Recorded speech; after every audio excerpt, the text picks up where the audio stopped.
श्री गणेशाय नमः। ओम श्री पुराण पुरुषोत्तमाय नमः। श्री शिव पुराण संहिता 3 शतरुद्र संहिता अध्याय 8 से 13। काल भैरव का महात्म्य, विश्वानर की तपस्या और शिवजी का प्रसन्न होकर उनकी पत्नी शुचिष्मति के गर्भ से उनके पुत्र रूप में प्रकट होने का उन्हें वरदान देना। तदनंतर भगवान शंकर के भैरवावतार का वर्णन करके नंदीश्वर ने कहा, महामुने, परमेश्वर शिव उत्तमोत्तम लीलाएं रचने वाले तथा सत्पुरुषों के प्रेमी हैं। उन्होंने मार्गशीर्ष मास के कृष्ण पक्ष की अष्टमी को भैरव रूप से अवतार लिया था। इसलिए जो मनुष्य मार्गशीर्ष मास की कृष्णाष्टमी को काल भैरव के सन्निकट उपवास करके रात्रि में जागरण करता है, वह समस्त पापों से मुक्त हो जाता है। जो मनुष्य अन्यत्र भी भक्ति पूर्वक जागरण सहित इस व्रत का अनुष्ठान करेगा, वह भी महापापों से मुक्त होकर सद्गति को प्राप्त हो जाएगा। प्राणियों के लाखों जन्मों में किए हुए जो पाप हैं, वे सब के सब काल भैरव के दर्शन से निर्मल हो जाते हैं। जो मूर्ख काल भैरव के भक्तों का अनिष्ट करता है, वह इस जन्म में दुख भोग कर पुनः दुर्गति को प्राप्त होता है। जो लोग विश्वनाथ के तो भक्त हैं, परंतु काल भैरव की भक्ति नहीं करते, उन्हें महान दुख की प्राप्ति होती है। काशी में तो इसका विशेष प्रभाव पड़ता है। जो मनुष्य वाराणसी में निवास करके काल भैरव का भजन नहीं करता, उसके पाप शुक्ल पक्ष के चंद्रमा की भांति बढ़ते रहते हैं। जो काशी में प्रत्येक भोमवार की कृष्णाष्टमी के दिन काल राज का भजन पूजन नहीं करता, उसका पुण्य कृष्ण पक्ष के चंद्रमा के समान क्षीण हो जाता है। तदनंतर नंदीश्वर ने वीरभद्र तथा शर्भा अवतार का वृतांत सुनाकर कहा, ब्रह्मपुत्र, भगवान शिव जिस प्रकार प्रसन्न होकर विश्वानर मुनि के घर अवतीर्ण हुए थे, शशि मौली के उस चरित्र को तुम प्रेम पूर्वक श्रवण करो। उस समय वे तेज की निधि अग्नि रूप सर्वात्मा परम प्रभु शिव अग्नि लोक के अधिपति रूप से गृहपति नाम से अवतीर्ण हुए थे। पूर्व काल की बात है, नर्मदा के रमणीय तट पर नर्मपुर नाम का एक नगर था। उसी नगर में विश्वानर नाम के एक मुनि निवास करते थे। उनका जन्म शांडिल्य गोत्र में हुआ था। वे परम पावन, पुण्यात्मा, शिव भक्त, ब्रह्म तेज के निधि और जितेंद्रिय थे। ब्रह्मचार्य आश्रम में उनकी बड़ी निष्ठा थी। वे सदा ब्रह्म यज्ञ में तत्पर रहते थे। फिर उन्होंने शुचिष्मति नाम की एक सद्गुणवती कन्या से विवाह कर लिया और वे ब्राह्मणोचित कर्म करते हुए देवता तथा पितरों को प्रिय लगने वाला जीवन बिताने लगे। इस प्रकार जब बहुत सा समय व्यतीत हो गया, तब उन ब्राह्मण की भार्या शुचिष्मति, जो उत्तम व्रत का पालन करने वाली थी, अपने पति से बोली, प्राणनाथ, स्त्रियों के योग्य जितने आनंदप्रद भोग हैं, उन सबको मैंने आपकी कृपा से आपके साथ रहकर भोग लिया। परंतु नाथ, मेरे हृदय में एक लालसा चिरकाल से वर्तमान है और वह गृहस्थों के लिए उचित भी है। उसे आप पूर्ण करने की कृपा करें। स्वामीन, यदि मैं वर पाने के योग्य हूँ और आप मुझे वर देना चाहते हैं, तो मुझे महेश्वर सरीखा पुत्र प्रदान कीजिए। इसके अतिरिक्त मैं दूसरा वर नहीं चाहती।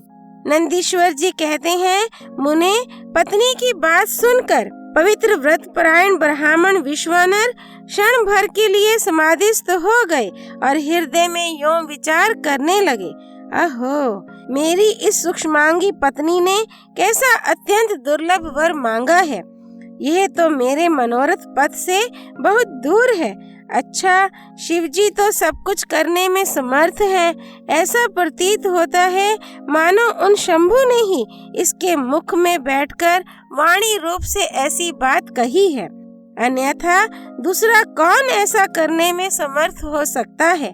तदनंतर वे एक पत्नी व्रती मुनि विश्वानर पत्नी को आश्वासन देकर वाराणसी में गए और घोर तप के द्वारा भगवान शिव के विरेश लिंग की आराधना करने लगे। इस प्रकार उन्होंने 1 वर्ष पर्यंत भक्ति पूर्वक उत्तम विरेश लिंग की त्रिकाल अर्चना करते हुए अद्भुत तप किया।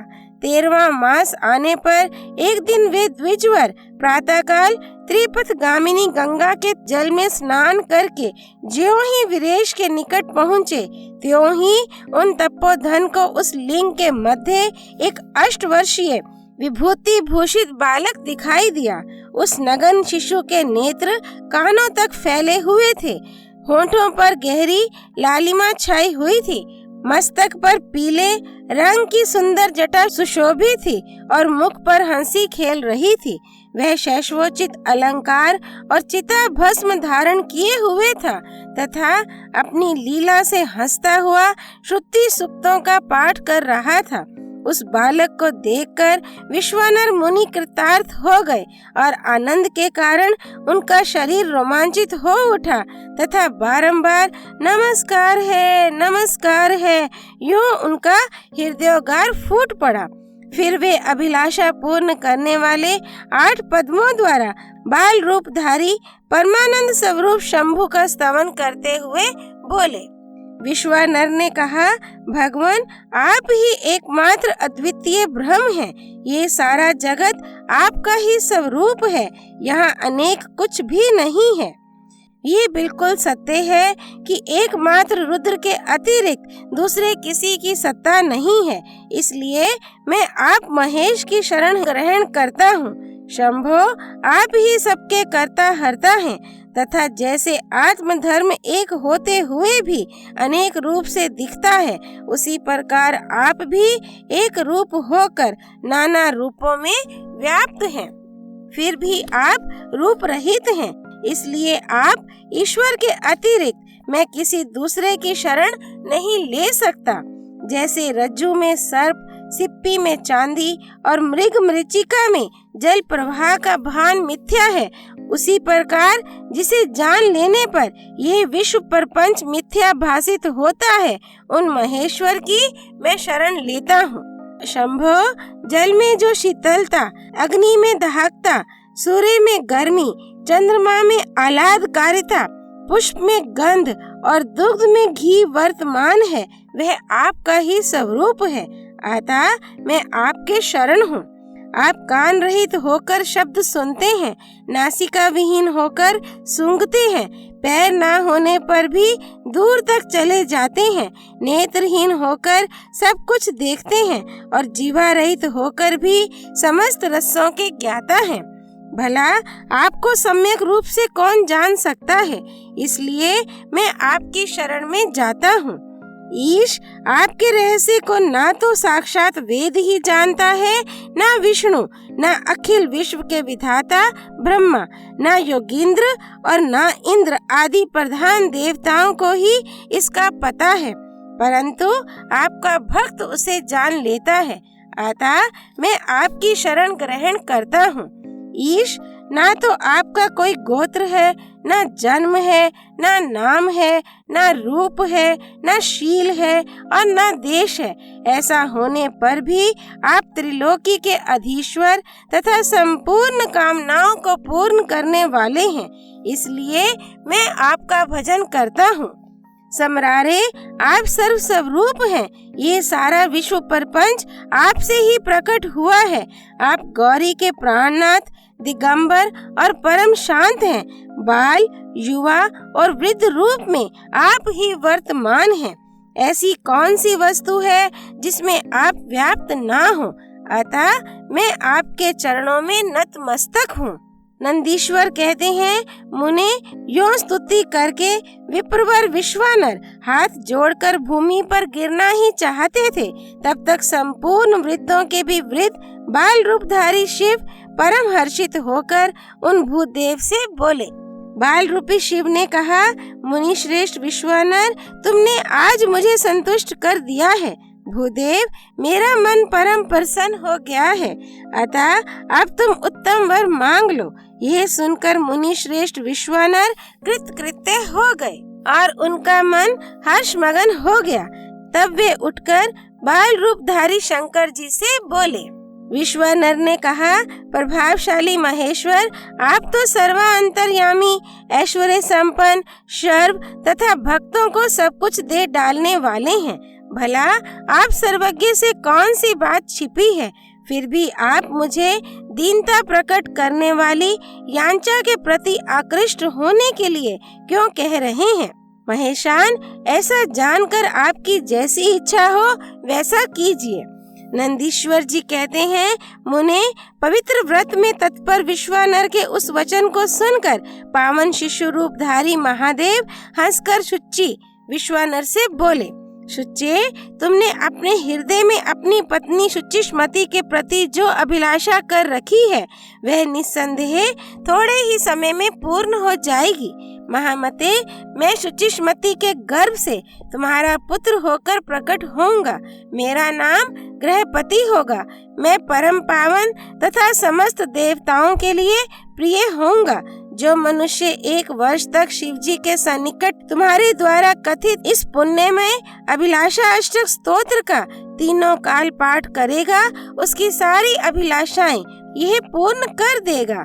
इस स्तोत्र का पाठ पुत्र, पौत्र और धन का प्रदाता, सर्वथा शांति कारक, सारी विपत्तियों का विनाशक, स्वर्ग तथा मोक्ष रूप संपत्ति का कर्ता तथा समस्त कामनाओं को पूर्ण करने वाला है। निस्संदेह यह अकेला ही समस्त स्तोत्रों के समान है। नंदीश्वर जी कहते हैं, मुने, इतना कहकर बाल रूपधारी शंभु, जो सत्पुरुषों की गति है, अंतर्धान हो गए। तब विप्रवर विश्वानर भी प्रसन्न मन से अपने घर को लौट गए। अध्याय 8 से 13 संपूर्ण। बाल रूपधारी शिव शंभु की जय। भगवान शंकर प्रिय धाम काशी नगरी की जय।